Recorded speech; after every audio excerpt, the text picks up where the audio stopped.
Okay, Romke now limps again. I'm not sure why Romke does this. Sometimes he's raising big, then he limps. Not the best strategy. Mateusz raises to 5,000.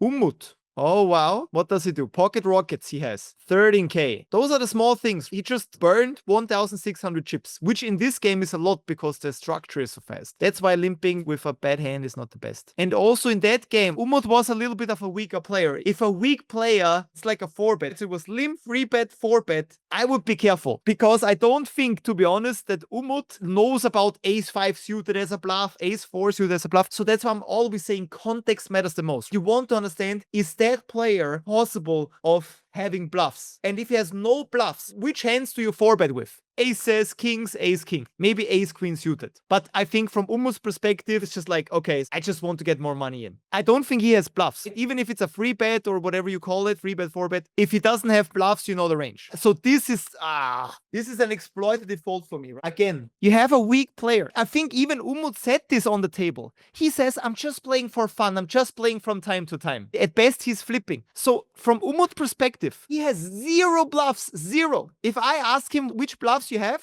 he's like, why should I have bluffs? that's the answer. Why should I have bluffs here? That will be his answer, I'm pretty sure. So if you know that, that's why screening is so crucial. This is why I'm teaching you. Please screen the table when you sit down. Please sit down and just ask, how often do you play poker? This would have saved you tournament life. Unnecessary all in.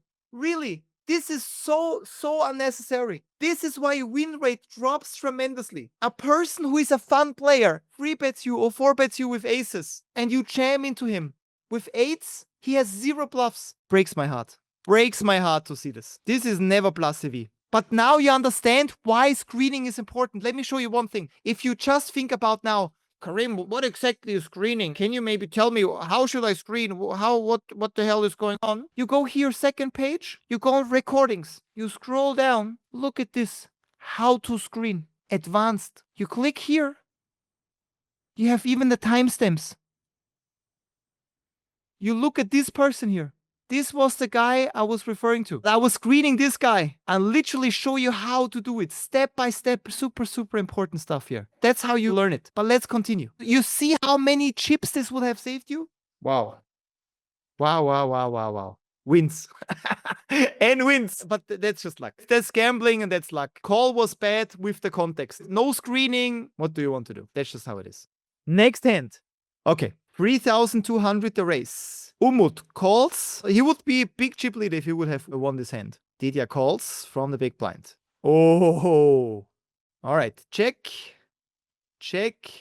He's checking the suit. That's what I mean. Because someone asked me this week as well, which kind of tell is it when someone double checks his cards? This one. Double checks the cards. Is this strong? Is this weak? Most important for everyone who doesn't know this. Just because someone double checks his cards doesn't mean he never has a suited hand. You always want to see the context. He can still have a suited hand. I don't think that's true. What I think is, and this is really important, it's not a reg.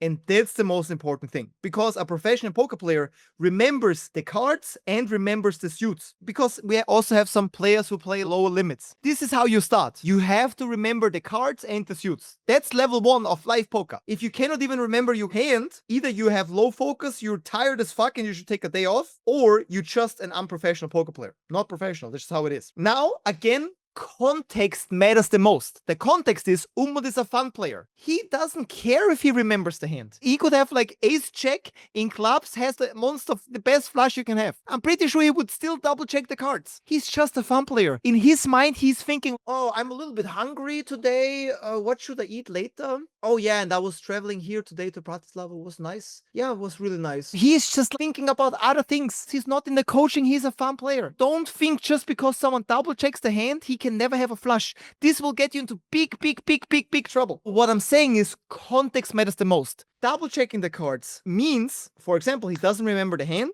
It is likely that he doesn't have a suited hand, but not 100% true. I would say 60% maybe. Maybe 60%. Maybe 70%. It's also not a sign of weakness or a sign of strength. You have to see it multiple times. You have to understand in which situations does he do that. This is the key element. Context matters the most. This is important. I've seen this so many times when I play live poker. What is the standard thing of a live poker player? He sits down on the table and then the phone.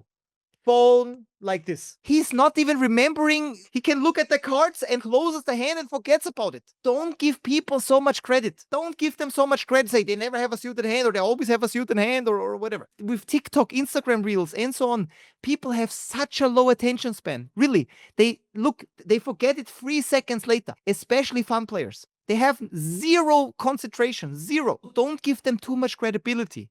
Context matters the most. So if someone double checks, you have to understand how does he do it usually? How often does he do it? In which situations? And then you can create the picture of that person. In this case, he's a fun player. He's probably thinking about other things. So he's like, oh, which suit did I have again? That's why he's checking the cards again. Not a tell, not a sign of weakness, not a sign of strength. 5,200, the bet. Calls. That's good. Wow. That's pretty strong. What is Umut doing? Classic example. That's why you don't bluff on. This is what you learn in the solver. Before this event, I was sitting down. I was doing a lot of solver work on monotone boards. This is a monotone board and a flush board. Both. You can have a straight here, a weird straight. You can have a straight, not yet. Like a potential straight if you find the right card. 7-8, for example, if you have a 5 or a 10. So potential straight out there, and of course a flush. So on those boards, what I learned from the solver is you want to keep the pot small, especially multi-way. You want to find the right bluffs. I don't think ace check without any backdoor equity is here a good bluff. You have 0% multi-way. This is a very, very bad bluff. And that shows you that Umut is not even thinking about ranges. If I say, hey, in a solver, that's never a bluff multi-way, he will laugh at me. He will say, what the fuck, a solver? You think I ever looked at a solver? What the fuck is going on? But you only know this when you screen. And now you should understand why this is so crucial. Why I need you to screen the table for fun players, maniacs, and good players. Key element of a successful live poker player. So then, this is never a bluff. He's folding, easy fold. Maybe because he lost the hand with aces before. Maybe he's still a little bit on tilt as well. Which again, context matters the most. You connect the dots and you're like, maybe he's a little bit on tilt as well. That could also be the case here. Maybe that's why he does it. So again, tilt control of emotions, low. Knowledge, low. Fun player, yes. Aha, now I understand. Aha, now it makes sense. Context matters the most. Patrick basically goes all in, Umut folds, and the snap call, of course. I would also have called 70-30, would have done the same. I think you can bluff here as well. I think if you have a bluff, the ace of clubs is definitely one of the potential candidates. Definitely.